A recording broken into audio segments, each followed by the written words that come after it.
अस्सलाम वालेकुम नाज़रीन, मैं हूं अब्दुल्ला। 7 न्यूज़ में आपका इस्तकबाल है। कांग्रेस लीडर उस्मान मोहम्मद खान ने वक्फ बोर्ड जाकर लावारिस डेड बॉडीज के लिए 5 एकड़ कब्रिस्तान के लिए डॉक्यूमेंट्स बताए हैं। आइए देखते हैं ये रिपोर्ट। अस्सलाम वालेकुम वरहमतुल्लाहि वबरकातुहू। आज मैं तेलंगाना स्टेट वक्फ बोर्ड आया।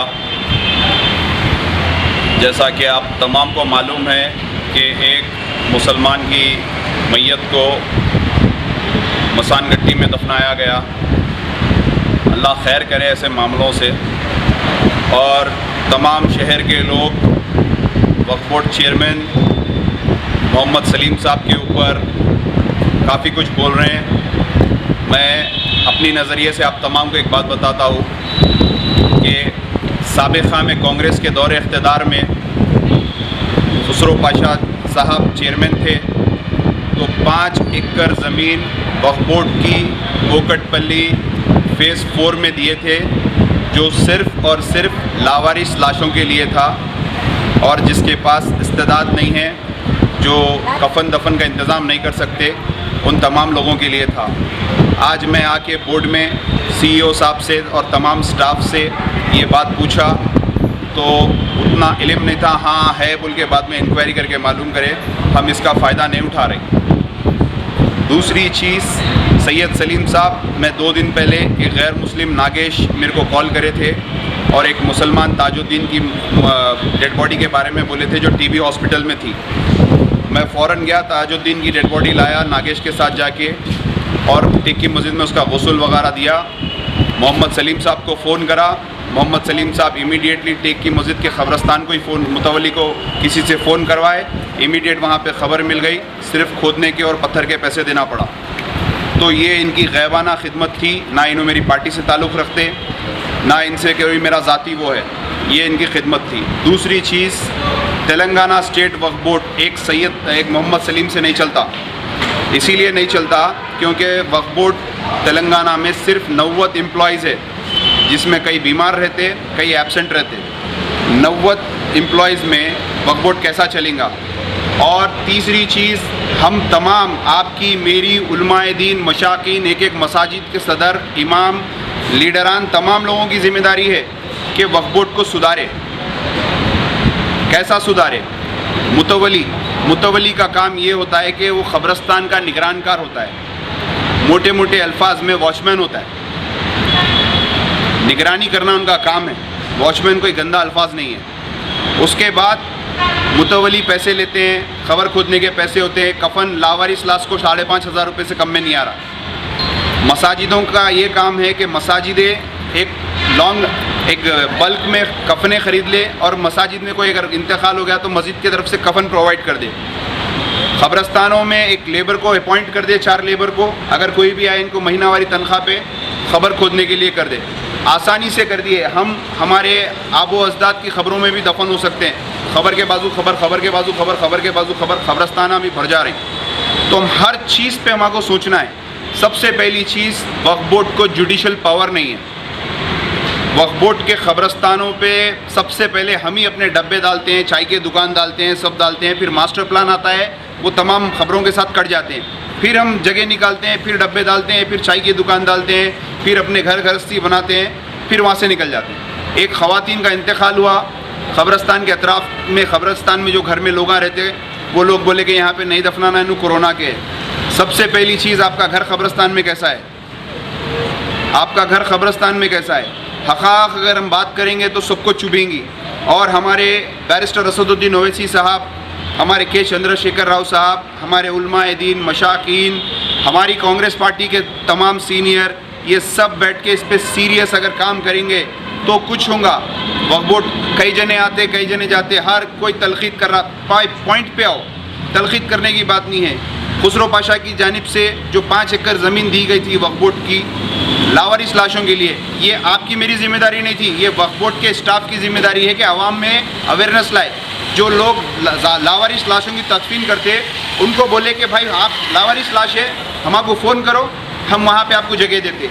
अभी मैं एक मशवरा दिया हूँ हमारे सलीम साहब को कि एक टेलीफोन सेल बनाइए अगर कोई आपको वक्फ बोर्ड में कॉल करते हैं कि भाई यहाँ पे मुतवली नहीं दे रहा है खबर, यहाँ पे हमारे ये मोहल्ले में इंतकाल हो गया है, तो इमीडिएटली आपका सेल सुबह 6 बजे से रात के 10 बजे तक काम करना, 3 शिफ्ट दो, आप 4 शिफ्ट दो, इमीडिएटली वो मुतवली को कॉल करके वहाँ की जगह दिलाना। अगर मुतवलियों को आमदनी नहीं है तो वक्फ बोर्ड से तनख्वाह ले ले। ख़बरस्तान में, हर ख़बरस्तान में बोर्ड लगना चाहिए ख़बरस्तान फ्री, क्योंकि ख़बरस्तान वक्फ प्रॉपर्टी होती है, किसी की ज़ाती मिल्कियत नहीं होती। और ख़बरस्तानी हमारा घर है, हमारा पैलेस ख़बरस्तानी छे।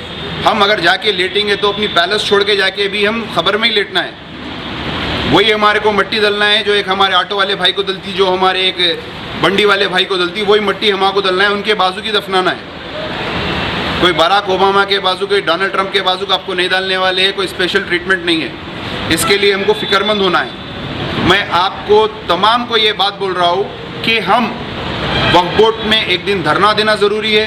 ये कोविड-19 है, वरना लाखों लोगों का समंदर में यहाँ पे जमा कर देता था।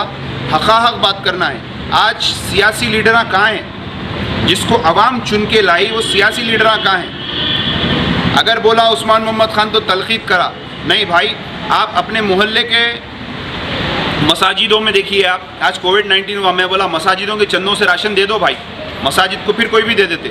हम मसाजिद में एसी की फ़िक्र में है, लाइट की, झूमर की, मिलादुन्नबी है तो कैसा डेकोरेट करेंगे ये फ़िक्र में है। हम बेसिक चीज़ में नहीं जा रही, हम नौकरियों में नहीं जा रही। हमारे पास हैदराबाद में कई हाफिज़ कुरान हैं अल्हम्दुलिल्लाह, जामे निज़ामिया से कई हमारे भाई पढ़ के निकल रहे हैं, लेकिन हैदराबाद के हर मस्जिद में बिहार के मुल साहब है, झारखंड के मुल साहब है, यूपी के मुल साहब है। हमारे ख़ुद के भाई अगर वहाँ पे रहे तो कितना बेहतर है, उनको रोज़गार भी मिलेगा, हाँ, और उन्होंने हमारे करीब रहेंगे और अच्छी सी तबलीग हो सकेंगी। ये तमाम चीज़ें हैं, इस पर हमको बहुत गौर व फिक्र करना है। अब मैं आपको बता रहा हूँ कि मैं भी काफ़ी लावारिस लाशों पे काम करता हूँ, सियासत वाले भी काफ़ी काम करते हैं, कई समाजी लोग भी काम करते हैं, लेकिन जब सहूलत मिलेगी, जब एक यूनिटी में हम काम करेंगे तो काम अच्छा होगा। तो मैं आप तमाम से अपील करता हूँ मेरे भाई, तलखीद करना छोड़िए और ये सोचिए ये जो हादसा हुआ, क्या ये हादसा है या फिर हमारी नाअहली है? मैं नहीं समझता हूँ कि एक कोई भी हमारा मोमिन भाई नहीं चाहेगा कि हमारा दूसरा मोमिन भाई जाके एक मसान गट्टी में दफनाया जाए। क्यों गए उन्होंने वहाँ पे? क्यों उन्होंने आजुक बाजुक मशवरा नहीं करे? और वो तमाम मुतवली जो इनको खबर नहीं दिए, उनको भी यही काम करना है जो रेपिस्ट को सज़ा देते हैं, इनको भी वैसी देना है। उनके बाप की ये मुतवलियाँ तुम सुन लो, तुम्हारे बाप का कब्रस्तान नहीं है, तुम एक केयर टेकर और वॉचमैन है जो वक्फ बोर्ड से अपॉइंट करे हुए, कभी भी तुम्हारा उखाड़ के फेंक सकते हैं, समझे ना? और किसी को कब्रस्तानों के लिए लाखों रुपए देने की ज़रूरत नहीं है। पहले वक्फ बोर्ड आई है, एक लेटर लीजिए वक्फ बोर्ड से, इमीडिएट अगर एक्शन नहीं हुआ मेरे को कॉल करिए, मेरे से बात करिए, मैं आके यहाँ पे कराता हूँ। लिहाजा अवेयरनेस के लिए ये मैसेज बना रहा हूँ और अवाम उन्नास से अपील करता हूँ कि ऐसे रूमर्स मत फैलाइए और एक आदमी को बदनाम करने से कुछ नहीं होता। आप भी घर से निकलिए, आप भी घर से निकलिए, हमको काम करना है। सब पार्टियां मिलके, सब पार्टी, आज जितने पार्टी टीआरएस में मुसलमान है, कांग्रेस में मुसलमान है, मजलिस में, बीजेपी में, जिसमें भी है, सब उभर के बाहर आइए। अगर हम आएंगे तो ये वक्फ बोर्ड को जुडिशल पावर मिलेगा और हमारा सिस्टम सही होगा। अगर हम वाकई उम्मत के लिए काम करना है तो एक होकर काम करना है, अपने सियासी इख्तलाफात दूसरी जगह पे। और अल्हम्दुलिल्लाह मैं आज बहाल करके आया हूँ 5 एकड़ लावारिस लाश का कब्रस्तान, वक्फ बोर्ड में उसका बोर्ड लगाना बोल के आया। दूसरी चीज़, मैं एक कॉल सेंटर बनाने के लिए यहाँ पे एप्लीकेशन दिया। तीसरी चीज़, एक मुतवली एक्सट्रॉशन पैसे ले रहे थे, एक मुतवली रिश्वत ले रहे थे, उनका वीडियो भी यहाँ पे दे के आया और उनके ऊपर सैयद मोहम्मद सलीम साहब इमीडिएटली नोटिस भेज के उनको सस्पेंड करने का वादा करें। ये हमारा काम है, हम कोई मुतवली से डरने की ज़रूरत नहीं है, किसी से डरने की ज़रूरत नहीं है। और हमारे मसाजिदों के इख्तलाफात को ख़त्म करना है, एक यूनिटी में लाके हमको काम करना है। शुक्रिया, अस्सलाम वालेकुम। जर्मनटन हॉस्पिटल, ऑर्थोपेडिक से मुताल्लिक हर मरीज यहाँ शिफायाब। बैनुल-अक़वामी शोहरत याफ्ता और इनाम याफ्ता doctor Mir Jawad Jar Khan, senior orthopaedic surgeon, advance operation theatre, ICU, digital x ray, laboratory, physiotherapy, pharmacy, sharing और प्राइवेट रूम्स, लेडी डॉक्टर्स और डॉक्टर अर्जुमन सुल्ताना गैनकोलॉजिस्ट की खिदमात हासिल। वाजिबी फीस और मुकम्मल सहूलियात से हजारों मुतमईन। एम्बुलेंस से आरास्ता Germanton orthopaedic hospital, pillar number 150, Attapur, Hyderabad. 7H news. सबसे अलग और सबसे हटकर देखते रहिए ताज़ा तरीन खबरें।